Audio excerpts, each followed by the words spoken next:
মানুষ বলবে জমিন তোমার কি হয়ে গেল, কথা জীবন তুমি কেমনে কথা বলো? আল্লাহ বলেন বিআন্না রাব্বাকা আওহা লাহা। জমিন এমনি এমনি কথা বলে না, জমিন এমনি এমনি কথা বলে না। জমিনকে অর্ডার দিছে তিনি কে? আরো জুড়ে ইমানের আওয়াজে বলুন কে? জমিন কথা বলবে গো। আমার মালিক বলে আমি জমিন রে অর্ডার দিছি, তাই জমিন কথা বলে। কি বলে? জমিন কয় আল্লাহ এই জায়গায় দাঁড়াইয়া চাঁদাবাজি করছিল, আল্লাহ এই জায়গায় দাঁড়াইয়া জেনা ব্যভিচার করছিল। হ্যাঁ মালিক, আমার উপরে দাঁড়াইয়া আপনার নাফরমানি করছে। আল্লাহ আমার জমিনে দাঁড়াইয়া আল্লাহ আপনার নাফরমানি করছে। আপনার অর্ডার পাই নাই, না হয় সেদিন আমি তারে গ্রাস করতাম। আপনারা কি মনে করেন জমিনের উপর দিয়ে আমরা হাঁটি, জমিনের উপর দিয়ে অপরাধ করি, জমিন আমরা ধরে না কেন জানেন? মালিক অর্ডার দেয় নাই। মালিক যদি অর্ডার দিত তাহলে জমিনের উপরে দাঁড়াইয়া যেই পরিমাণ অন্যায় অপরাধ আমরা করি, মাটি ধৈর্য ধারণ করতেছে। আল্লাহ বলছে জমিন ধৈর্য ধরো, তাই জমিন ধৈর্য ধরছে। না হয় জাগাতি জমিন আমাদেরকে গ্রাস করত। আল্লাহ বলেন সেদিন বিআন্না রাব্বাকা আওহা লাহা, সেদিন আমি আল্লাহ জমিনকে বলবো জমিন কথা বল। যদি জমিনে আল্লাহ বললে ওয়ালা না থাকতো তাহলে আল্লাহ জমিন আহনো ধ্বংস করে দিত। বহু মানুষ রাতের গভীরে জেনা ব্যভিচারে লিপ্ত, আবার বহু মানুষ জায়নামাজে বৈশা আল্লাহর কুদরতি পায়ে সেজদায় ব্যস্ত। কথা হয় না? এই জমিন শুধু টিকে আছে আল্লাহ ওয়ালাদের জন্য। তুমি জেনা করো, অন্যদিকে অনেক মানুষ গভীর রজনীতে আরামের ঘুম হারাম করে, পানি দিয়ে উজু করে অথবা ঠান্ডা পানি দিয়ে উজু করে, জায়নামাতে দাঁড়ায় গেছে, মসল্লায় দাঁড়াইয়া আল্লাহর কুদরতি পায়ে সেজদা দিতেছে। এই সেজদার কারণে, চোখের পানির কারণে আল্লাহ জমিন টিকায় রাখছে। যেদিন এই জমিনে আল্লাহ বললে ওয়ালা থাকবে না, আল্লাহ বলেন ইসরাফিল সিংহায় বাঁশি বাজা। ইসরাফিল আলাইহিস সালাতু ওয়াস সালাম যখন বাঁশি বাজায়া দিবে রে, এটা যখন বাঁশি বাজতে থাকবে সাধারণ কোনো বিকট শব্দ না। এটা যত সময় যাবে বিকট থেকে বিকট, বিকট থেকে বিকট হইতেই থাকবে। এত বিকট হবে, প্রথম মানুষ চিন্তা করবে আওয়াজ কোথার থেকে আসতেছে। আওয়াজ যত সময় যাবে এত বিকট, এত বিকট, এই আওয়াজে মানুষ মাতাল হয়ে যাবে। বিকট থেকে বিকট হতে থাকবে, মানুষ সব প্রাণী জগৎ কেউ বেঁচে থাকবে না, সব মারা যাবে। আওয়াজের সুরে মরে যাবে সব। এত বিকট থেকে বিকট আওয়াজ হবে, যত সময় যাবে এটা বন্ধ হবে না, আরো বাড়বে, আরো বাড়বে। একটা সময় আসমানের যত তারকা আছে, সূর্য আছে, চন্দ্র আছে, সূর্য কত বড় জানেন? এই পৃথিবীর থেকে 13 লক্ষ গুণ বড় হইল সূর্য। সুবহানাল্লাহ আসেনি? এই পৃথিবীর থেকে 13 লক্ষ গুণ বড় যদি সূর্য হয় রে, আমি জানতে চাই সূর্যটা যদি পড়ে এই জমিন তো খায়া পাওয়া যাব? এটা কি 1 গুণ বড় না 13 লক্ষ গুণ বড়? কথা বলা। আমি আপনারা বলি, একটা মাছি যদি এখানে বসাতে আমি নিফলেট দিয়ে ঘুরে দিলাম, এটা তুকায় পাওয়া যা? অথবা একটা টাকের নিচে যদি একটা মশা পড়ে, এটা আর পাইবে অস্তিত্ব পাইবে? ঠিক তেমনি ভাবে সূর্যটা পৃথিবীর থেকে 13 লক্ষ গুণ বড়। এই সূর্যটা ভেঙে টুকরা টুকরা হইয়া জমিনে পড়বে, জমিনের অস্তিত্ব থাকবে না, জালজালা শুরু হয়ে যাবে। আমার যুবক ভাইয়েরা, শুধু তাই নয়, আসমানের তারকা আরো বড়। সূর্যটা যেমন 13 লক্ষ গুণ বড়, এই সূর্য থেকে এক একটা তারকা আরো কোটি কোটি গুণ বড়। সুবহানাল্লাহ। আসমানের মধ্যে গ্যালাক্সি আছে, এক একটা গ্যালাক্সি এত বড়, এত বড়, এরকম কয়েক হাজার তারকারে চুষা এটা ভালায়া দেয়। সুবহান। একটা তারকা সূর্যের থেকে আরো কোটি গুণ বড়, আর এরকম অসংখ্য তারকা গ্যালাক্সির ভিতরে ঢুকলে এটা চুষা ফেলাইয়া দেয়। সুবহানাল্লাহ। এই সব গুণা ব্যাঙের টুকরা টুকরা হয়ে জমিনে পড়বে, পাহাড় পর্বত সব শেষ। আটলান্টিক মহাসাগর, প্রশান্ত সাগর, ভারত সাগর, আরব সাগর, যত সাগর আছে রে সব সাগরের মধ্যে আগুন ধরে যাবে, ভয়াবহ পরিস্থিতি শুরু হবে।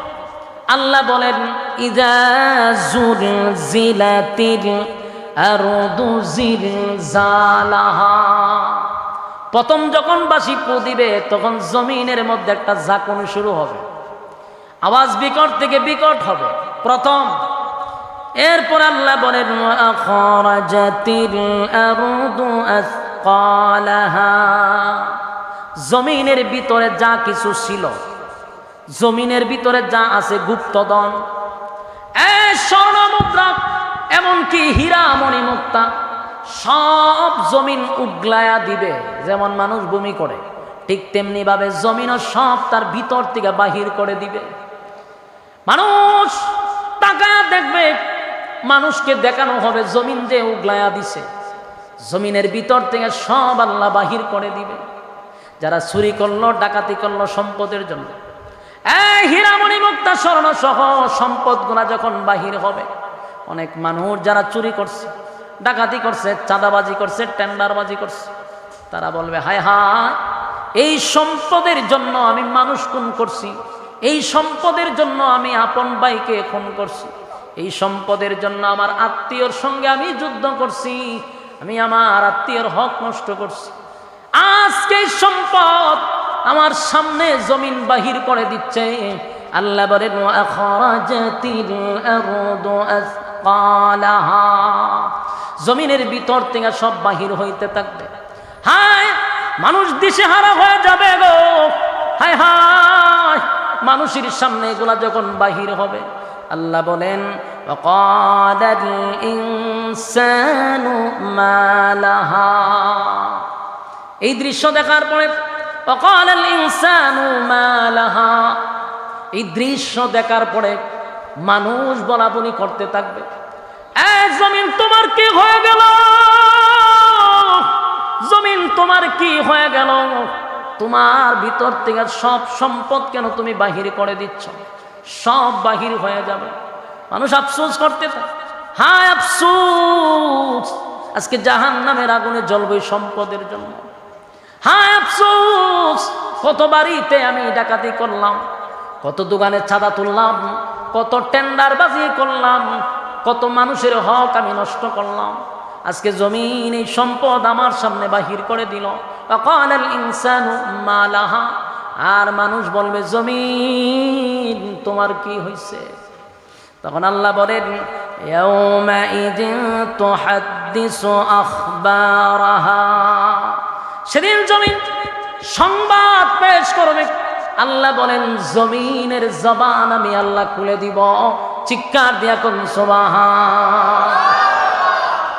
যুবক ভাইরা, জমিন কথা বলবে, জমিন কথা বলবে, জমিন কথা বলবে। আশ্চর্য ব্যাপার, জমিনকে আল্লাহ কথা বলার যোগ্যতা দিবে রে, কেমনে বাঁচবেন? বাঁচার কোনো সুযোগ নাই গো, বাঁচার কোনো সুযোগ নাই, কারণ জমিনকে আল্লাহ কথা বলার সুযোগ দিবে। জমিন কথা বলবে, কি বলবে জানেন? জমিন কথা বলবে। আল্লাহ বলেন ইন্না রাব্বাকা আওহা লাহা, কারণ তোমার রব জমিনকে আদেশ করছে। জমিন এমনি এমনি কথা বলে না। মানুষ বলবে জমিন তোমার কি হয়ে গেল, কথা জি বলো, তুমি কেমনে কথা বলো? আল্লাহ বলেন বিআন্না রাব্বাকা আওহা লাহা, জমিন এমনি এমনি কথা বলে না, জমিন এমনি এমনি কথা বলে না, জমিনকে অর্ডার দিছে তিনি কে? আরো জুড়ে ইমানের আওয়াজে বলুন কে? জমিন কথা বলবে গো। আমার মালিক বলে আমি জমিন রে অর্ডার দিছি, তাই জমিন কথা বলে। কি বলে? জমিন কয় আল্লাহ এই জায়গায় দাঁড়াইয়া আছে চাঁদাবাজি করছিল, আল্লাহ এই জায়গায় দাঁড়াইয়া জেনা ব্যভিচার করছিল। হ্যাঁ মালিক, আমার উপরে দাঁড়াইয়া আপনার নাফরমানি করছে। আল্লাহ আমার জমিনে দাঁড়াইয়া আল্লাহ আপনার নাফরমানি করছে। আপনার অর্ডার পাই নাই, না হয় সেদিন আমি তারে গ্রাস করতাম। আপনারা কি মনে করেন জমিনের উপর দিয়ে আমরা হাঁটি, জমিনের উপর দিয়ে অপরাধ করি, জমিন আমরা ধরে না কেন জানেন? মালিক অর্ডার দেয় নাই। মালিক যদি অর্ডার দিত তাহলে জমিনের উপরে দাঁড়াইয়া যেই পরিমাণ অন্যায় অপরাধ আমরা করি, মাটি ধৈর্য ধারণ করতেছে। আল্লাহ বলছে জমিন ধৈর্য ধরো, তাই জমিন ধৈর্য ধরছে। না হয় জাগাতি জমিন আমাদেরকে গ্রাস করত।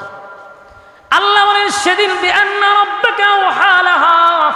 সেদিন আমি আল্লাহ জমিনকে বলবো, জমিন কথা বল।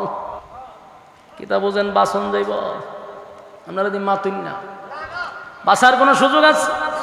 আমার যুবক ভাইয়েরা, আজকে দুনিয়ার জমিনে অপরাধ করলে জেলখানায় যাওয়ার পরে 8টা খুন করে, জুরা খুন কইরা, অপরাধ কইরাও মানুষ জামিন পায়। আমার কথা পান না? আপনার কেন ওয়াজ চলতো না তো? গুরুস্থান হয়েছে, আমি জিয়ারত করবো। হন ওয়াজ বাদ দিয়া জিয়ারত শুরু করে দিল।